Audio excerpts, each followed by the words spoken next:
વડોદરા કોર્પોરેશનમાં જન્મ મરણ શાખામાં લાંબી કતાર જોવા મળી છે। દાખલો મેળવવા માટે અરજદારની લાંબી કતાર જોવા મળી। દાખલા માટે નવ ધક્કા ખાવા પડતા હોવાનો આરોપ છે।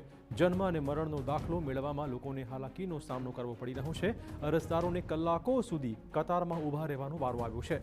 શાળાઓમાં પ્રવેશ પ્રક્રિયા શરૂ થતાં દાખલા માટે ધસારો વધી ગયો છે। જન્મ મરણ શાખામાં સ્ટાફના અભાવે લોકોને મુશ્કેલી પડી રહી છે। વડોદરા મહાનગરપાલિકા દ્વારા જન્મ મરણની શાખાની કામગીરી કરવા માટે ફક્ત એક જ સેન્ટર રાખ્યું છે। હવે આ સેન્ટર વધારે નહીં હોવાના કારણે લોકોએ લાંબી લાઈનોમાં ઊભા રહેવું પડે છે।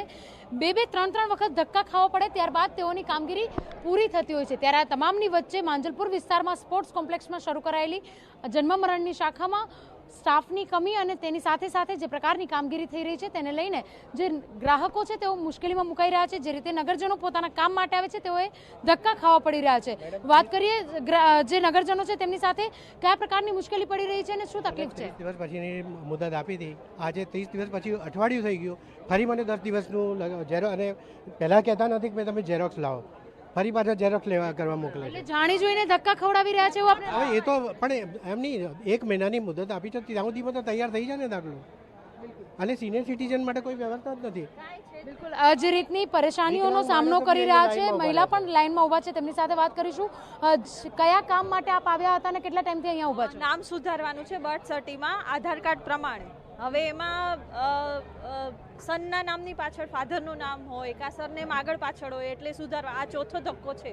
ચોથી વાર લાઈનમાં ઊભા છે, 2 વાગ્યા સુધીનો ટાઈમ હોય, આવે એટલે કે લાઈનમાં ઊભો, વારો આવ્યો તો ઠીક, ના આવ્યો તો શટર પાડી દે છે, પછી ફરીથી ધક્કા ખાવાના।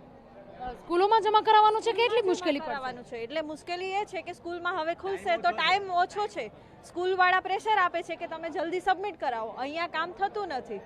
બિલકુલ જન્મ મરણના પ્રમાણપત્ર માટેની એક જ લાઈન રાખી, લાઈનો તો રાખવામાં આવી છે, કચેરી એક જ છે, માણસો ઓછા છે, કેટલી તકલીફ પડી રહી છે અત્યારે? તકલીફમાં ખાસ ધારે કે હું આજવા રોડ રહું છું, કે અહીંયાથી કેટલું દૂર 7-8 કિલોમીટર, અને આ મારો 5મો ધક્કો થઈ રહ્યો છે। પ્લસ કે મિસઇન્ફોર્મેશન કે તમારે શું પેપર વર્ક છે તો શું પેપર લઈને આવવાના છે એની કોઈ ચોક્કસ માહિતી નથી, બરાબર છે। એક તરફ જે રીતે ડિજિટલ ઇન્ડિયાની પ્રમોટ કરી રહ્યા છે તેવાની વચ્ચે આવી રીતે લાઈનમાં ઉભા રહેવું પડે, કેટલી મુશ્કેલી પડી રહી? અરે એકવાર ઝેરોક્સ કઢાઈ લાયા તો શટર પડી ગયું, તો રિક્વેસ્ટ કરીએ તો કંઈક ના આવે, કાલે આવો, તો કાલે ઓફિસ બંધ હોય એટલે ફરી પાછા લાઈનમાં ઊભો રહેવાનું, સવારે 9 વાગ્યાના આવીને ઊભા રહેવું, નોકરી ધંધા છોડીને આ કામમાં ઊભા રહેવું પડે। બિલકુલ નોકરી ધંધા છોડીને લોકોએ લાઈનમાં ઊભા રહેવું પડે છે કે જે રીતે પોતાના કામો માટે આવે છે લોકો, જે રીતની મુશ્કેલીઓ પડી રહી છે। કેટલી વખત આપ અહીંયા આગળ આવ્યા છો અને શું કામગીરી માટે આવ્યા છો, કેટલો ટાઈમ લાગે છે? અચ્છા, હું પહેલા દિવસે આવ્યો હતો અને પછી મેં ફોર્મ લીધા, ફોર્મ ભર્યા પછીથી અત્યારે સોમવારે આવ્યો છું, અને આ કામગીરી અત્યારે લાઈનમાં ઊભા છે। પાણી પણ પીવું હોય છે પણ પાણી પીવાતું નથી। સરકારશ્રી કામગીરી અને મ્યુનિસિપલ કોર્પોરેશનની કામગીરીમાં શું છે કે આટલી લાઈનો કેમ લાગે છે, એ એક સરકારશ્રી તરફથી મારે જાણવું છે। મ્યુનિસિપલ કોર્પોરેશનના જે કમિશનર સાહેબ શ્રીને એક નમ્ર વિનંતી, આટલી બધી લાઈન કેમ?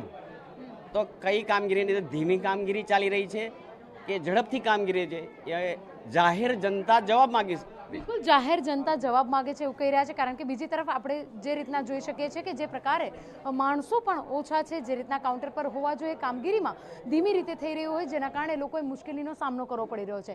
પોતાના બાળકો માટે જે રીતે બર્થ સર્ટિફિકેટમાં સુધારા હોય અથવા તો ડેથ સર્ટિફિકેટ લેવા માટે આવ્યા હોય, આ તમામની વચ્ચે લોકોની કામગીરી વહેલી તકે નહીં થતાં લોકોએ 3 થી 4 વખત ધક્કા ખાવા પડે અને પરિણામે તેઓનું કામ નહીં થતાં વારંવાર ધક્કા ખાવા પડે, તે પ્રકારની પરિસ્થિતિ છે। હવે જન્મ મરણ શાખાની એક જ કચેરીમાં કામગીરી રાખી છે, જેના કારણે વારંવાર આ પ્રકારની લાઈનોમાં ઊભા રહી અને લોકોએ પોતાનો સમય પણ વેડફવો પડી રહ્યો છે। કેમેરા પર્સન રોહિત ગોલ સાથે અંજલિ ઓઝા, TV9 વડોદરા। બીજી બાજુ કોર્પોરેશનના અધિકારીનું કહેવું છે કે રજાઓના પગલે અરજદારની ભીડ વધી ગઈ છે, જેના કારણે કતાર જોવા મળી રહી છે અને સ્ટાફનો પણ અભાવ છે, પરંતુ અરજદારને કોઈ હાલાકી ન પડે તે માટે તમામ વ્યવસ્થા ગોઠવવામાં આવશે।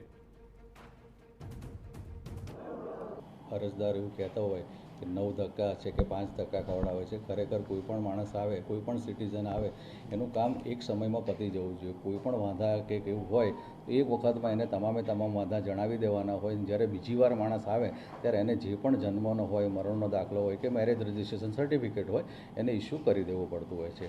આજે જે આપ લાઇનની વાત કરો છો, અમારે જન્મમાં અમલદારશ્રી જોડે હમણાં જ વાત થઈ કે હમણાં 3-4 દિવસ માટેની જે રજા હતી ને એ રજાના લીધે અત્યારે આટલી બધી ગીર્દી થઈ છે અને સ્ટાફની પણ થોડો અભાવ છે, તો એના લીધે પણ આ લાઈનો પડે છે.